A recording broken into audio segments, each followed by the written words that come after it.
दोस्तों ओम नमः शिवाय। दोस्तों स्वागत है आप सभी लोगों का एक बार फिर से इस यूट्यूब चैनल शिवा एस्ट्रोलॉजी में। आज की बहुत ही खास और बहुत ही महत्वपूर्ण वीडियो में दोस्तों पूरे 500 सालों के बाद बन रहा है दिव्य दुर्लभ महाशुभ संयोग। 12 मई वैशाख पूर्णिमा के दिन चुपचाप गाय को खिला दें। यह एक छोटी सी चीज रोड़पति भी होंगे करोड़पति, मिलेंगी सभी संकटों और कष्टों से मुक्ति। मृत्यु दंड पितृदोष तुरंत होगा खत्म। पूरे साल आपके घर में भरे रहेंगे अन्न धन के भंडार। यूं कहें भगवान विष्णु जी माता लक्ष्मी की कृपा से आपकी 7 पुश्ते तक करेंगी रुपयों पैसों पर राज। या दोस्तों 7 पीढ़ियों तक बैंक बैलेंस बढ़ता चला जाएगा। सभी दुख दर्द संकट कष्ट वे सभी दूर हो जाएंगे और सभी सुख आपके पास आ जाएंगे। सभी सुख आपके कदम चूमेंगे यदि आप यह एक छोटी सी चीज इस बार वैशाख पूर्णिमा के दिन गाय को खिला देते हैं। यकीन मानिए आपके जीवन से तत्काल गरीबी समाप्त हो जाएगी। गरीबी का नामो निशान खत्म हो जाएगा आपके जीवन से। यूं कहें गरीबी आपके घर का रास्ता ही भूल जाएगी, क्योंकि इस बार वैशाख पूर्णिमा बड़े ही दुर्लभ योग में है। माता लक्ष्मी आपके ऊपर अपनी कृपा बरसाएंगी। जगत के पालनहार भगवान विष्णु जी की कृपा से आपको हर क्षेत्र में लाभ मिलेगा यदि आप गाय से जुड़े इन उपायों को कर लेते हैं वैशाख पूर्णिमा के दिन, जो कि बहुत ही दुर्लभ योग में है। तो आपके जीवन से गरीबी समाप्त हो जाएगी और आपको अपार धन सुख संपत्ति की प्राप्ति होगी। सबसे बड़ी बात, इन उपायों को करने से 7 पीढ़ियों तक के लिए लाभ मिलेगा आपको। इतने अचूक उपाय इस वीडियो के माध्यम से हम आपको बताएंगे। यदि आप चाहते हैं कि आपके जीवन से परेशानियां खत्म हो, गरीबी समाप्त हो, हर तरह से सुख सुविधाओं की आपको प्राप्ति हो, तो आज की वीडियो पूरी देख लेना। जो भी वीडियो को पूरा नहीं देखेगा तो समझ लेना कि बड़े मौके उसके हाथ से निकल जाएंगे, क्योंकि यह वीडियो बहुत ही महत्वपूर्ण है और बहुत ही दुर्लभ योग में वैशाख पूर्णिमा पड़ रही है, तभी इस वीडियो को बनाया जा रहा है। तो दोस्तों पूरा वीडियो जरूर देखें, अन्यथा कोई लाभ आपको नहीं मिलेगा। तो आगे शुरू करें वीडियो को। सबसे पहले तो लाइक कर देना, जय भगवान विष्णु माता लक्ष्मी कमेंट्स बॉक्स में जरूर लिखना, जिससे आपकी समस्त मनोकामनाएं पूर्ण हो। दोस्तों आपको बता दें वैशाख पूर्णिमा का हिंदू धर्म में बड़ा ही महत्व है। इस दिन दान पुण्य और धर्म कर्म से अनेक कार्य किए जाते हैं। आपको बता दें इसे सत्य विनायक पूर्णिमा भी कहा जाता है।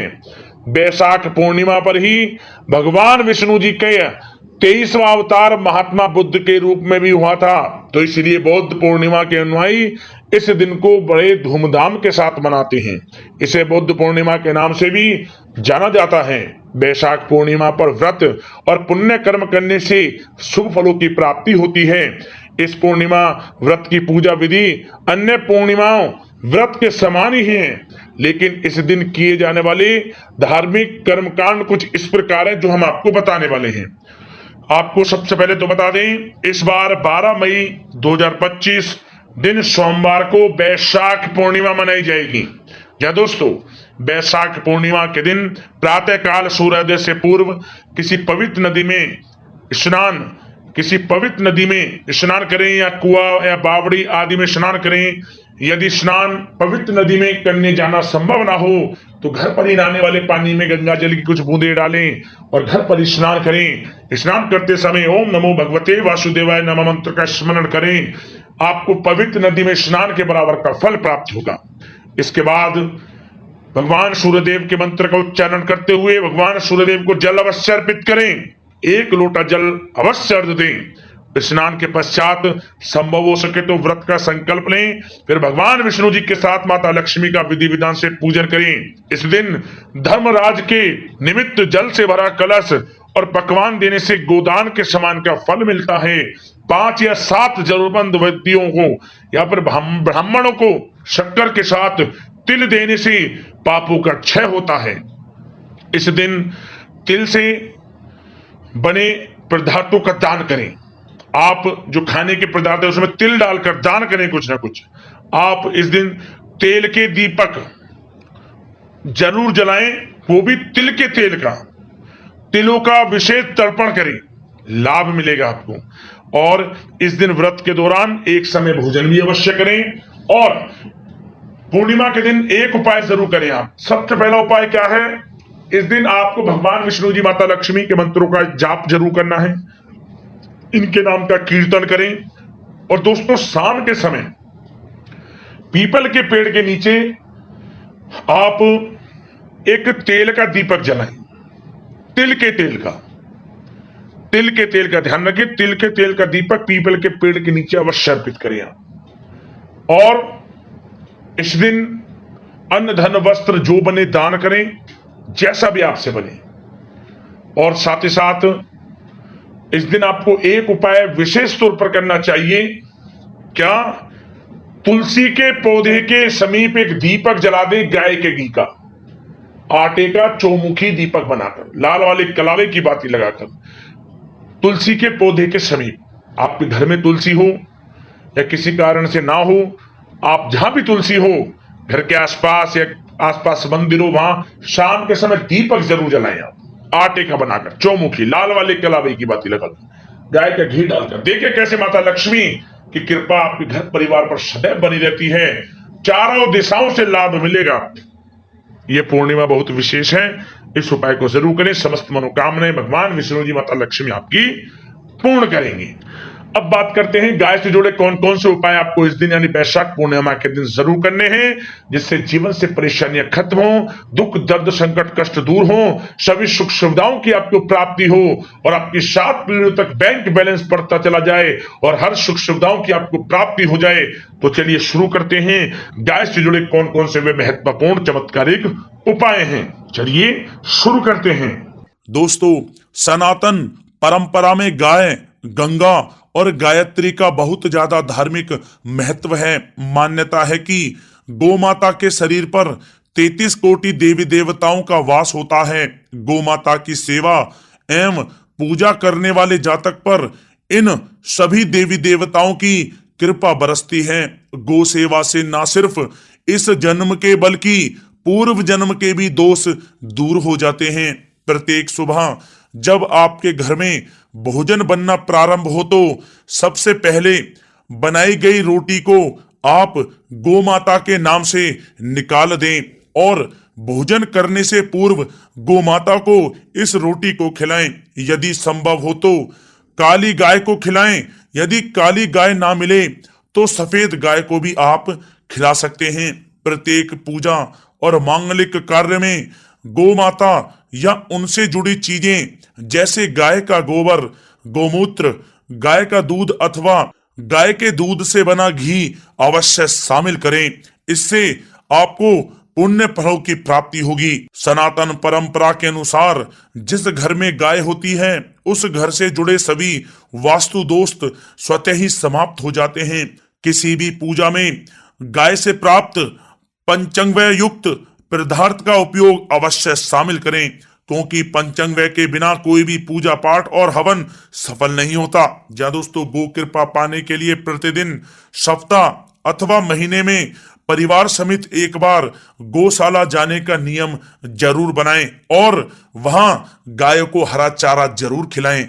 इससे आपको शुभ फलों की प्राप्ति होगी। और साथ ही साथ गौ सेवा और गौ पूजा से 9 ग्रह शांत हो जाते हैं और इनसे जुड़े दोषों का निदान हो जाता है। गर्मियों में गौ माता को पानी पिलाएं और सर्दी में गौ माता को गुड़ अवश्य खिलाएं। ध्यान रखें कि गर्मियों में गाय को गुड़ ना खिलाएं। अनेक देवी देवताओं को अपने शरीर पर धारण करने वाली गौ माता से जुड़े कई शुभ और अशुभ संकेत भी होते हैं। मसलन, गाय का दूध दुहाते समय यदि गाय ठोकर मार दे और सारा दूध बिखर जाए तो अपशगुन होता है। यदि कोई यात्रा पर निकल रहा हो और गाय अपने बछड़े को दूध पिलाती सामने आ जाए तो निश्चित रूप से जिस यात्रा के लिए आप निकले हैं वह यात्रा आपके लिए अवश्य ही सफल होगी और वह काम जिसके लिए आप निकले हैं वह अवश्य ही पूर्ण होगा। यात्रा पर जाते समय बाईं ओर गाय की आवाज आना और रात्रि में गाय की हुंकार करना भी शुभ होता है। दोस्तों, साथ ही साथ गाय के साथ आप भूलकर भी ये काम ना करें, अन्यथा मिलता है घोर नरक और जीवन भर की परेशानियां। दोस्तों, गाय को राष्ट्रीय पशु बनाए जाने और इन्हें मौलिक अधिकार दिए जाने की बात हो रही है, तो सवाल उठता है कि गाय जब भारतीय संस्कृति का अहम हिस्सा है, तब भी गाय के साथ लोग खराब व्यवहार कैसे कर लेते हैं।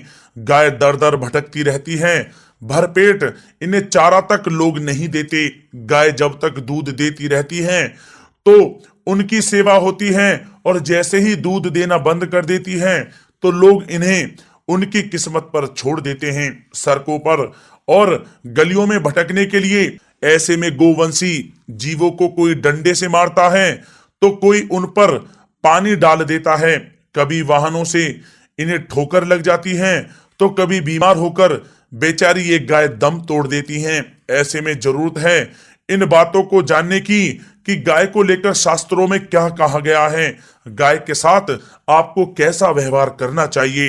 या दोस्तों, गाय को कभी भी मारना पीटना नहीं चाहिए। शास्त्रों में गाय को माता का दर्जा दिया गया है। गाय को मारने पीटने वाला माता को मारने पीटने वाले के समान पाप का भागी माना जाता है। ऐसे घरों को नरक लोक में वर्षों तक कष्ट भोगना पड़ता है, अगले जन्म पशु योनि में मिलता है। कथा है कि गौतम मुनि ने गलती से गाय को डंडा मार दिया था, जिससे गाय की मृत्यु हो गई थी, और इस पाप से मुक्ति के लिए इन्हें वर्षों तक तपस्या करनी पड़ी।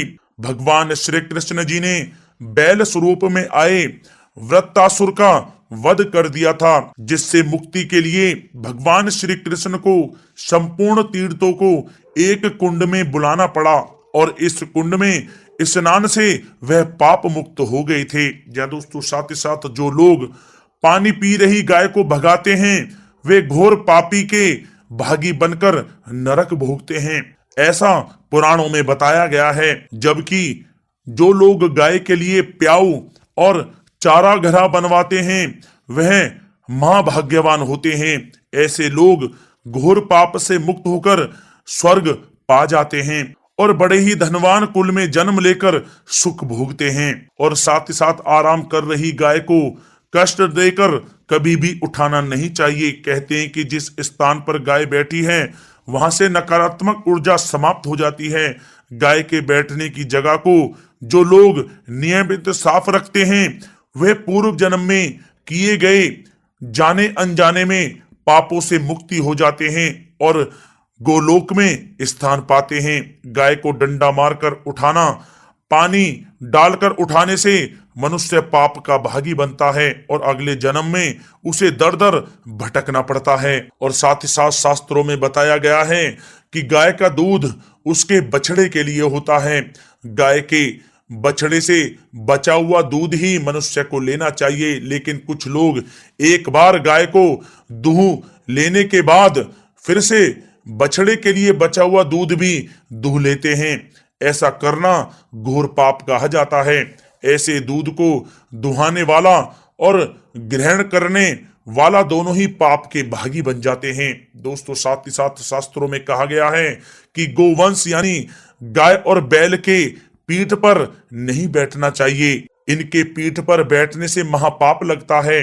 ऐसे लोगों को नरक की यातना भोगनी पड़ती है।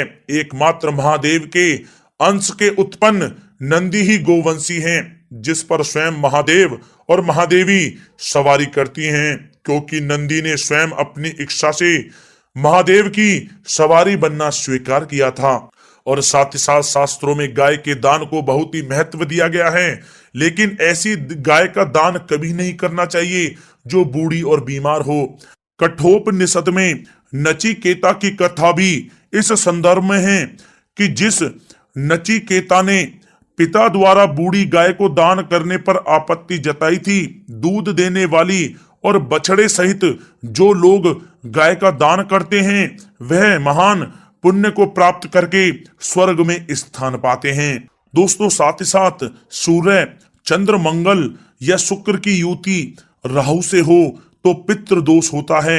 यह भी मान्यता है कि सूर्य का संबंध पिता से एवं मंगल का संबंध रक्त से होने के कारण सूर्य यदि शनि, राहु या केतु के साथ स्थित हो या दृष्टि संबंधी हो तथा मंगल की युति राहु या केतु से हो तो पितृ दोष होता है।